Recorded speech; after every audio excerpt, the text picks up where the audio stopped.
After the death of Saul, David returned from his victory over the Amalekites and spent 2 days in Ziklag.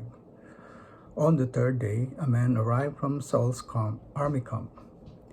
He had torn his clothes and put the dirt on his head to show that he was in mourning.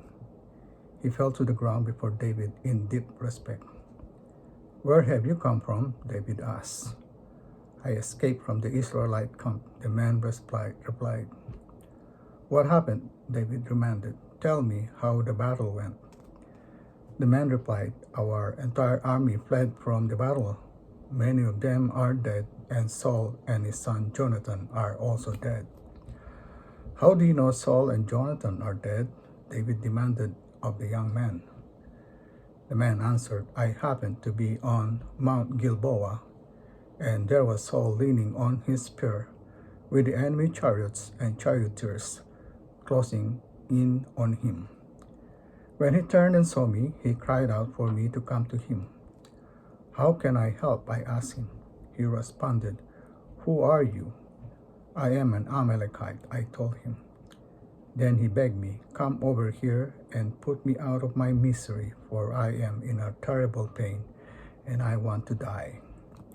So I killed him," the Amalekite told David, "for I knew he couldn't live. Then I took his crown and his armband, and I brought them here to you, my lord." David and his men tore their clothes in sorrow when they heard the news. They mourned and wept and fasted all day for Saul and his son Jonathan, for the Lord's army and the nation of Israel, because they had died by the sword that day. Then David said to the young man who had brought the news, "Where are you from?" And he replied, "I am a foreigner, an Amalekite, who lives in your land." "Why were you not afraid to kill the Lord's anointed one?" David asked. Then David said to one of his men, "Kill him." So the man thrust his sword into the Amalekite and killed him. "You have condemned yourself," David said, "for you yourself confess that you killed the Lord's anointed one."